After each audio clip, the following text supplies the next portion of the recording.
आणखीन एक महत्त्वाची आणि मोठी बातमी एसआयटी कडनं निदा खानच्या आर्थिक व्यवहारांची चौकशी सुरू आहे अशी सूत्रांची माहिती आहे। बँक खात्यांची चौकशी करण्यासाठी एसआयटीनं तिचं बँक पासबुक ताब्यात घेतलंय।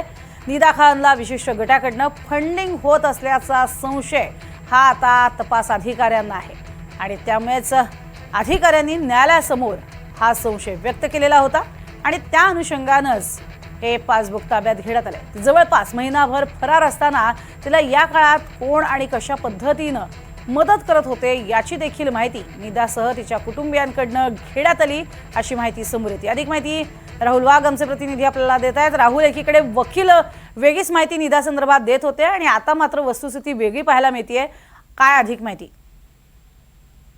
निश्चितच आपण जर बघितलं तर एसआयटी कडून निदा खानच्या आर्थिक व्यवहारांची चौकशी सुरू असल्याची सूत्रांनी आपल्याला या संदर्भातली माहिती दिलेली आहे।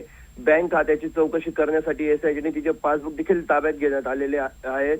निदा खानला विशिष्ट गटाकडून फंडिंग होत असल्याचा संशय तपास अधिकाऱ्यांनी न्यायालयासमोर व्यक्त केला होता आणि त्या अनुषंगाने आता तिचे आर्थिक व्यवहार तपासले जात आहेत। खरं तर ती जवळपास महिनाभर फरार असताना तिला या काळात कोण आणि कशा स्वरूपाची मदत करत होते याची माहिती निदासह तिच्या कुटुंबियांकडून घेण्यात आल्याची माहिती समोर आलेली आहे। नगरसेवक मतीन मजीद पटेल याच्याकडूनच हस्तकांमार्फत निदाला घर चालवण्यासाठी आर्थिक रसद पुरवल्याचा संशय हा एसआयटीच्या अधिकाऱ्यांना आहे आणि त्या अनुषंगाने देखील आता तपास केला जाते।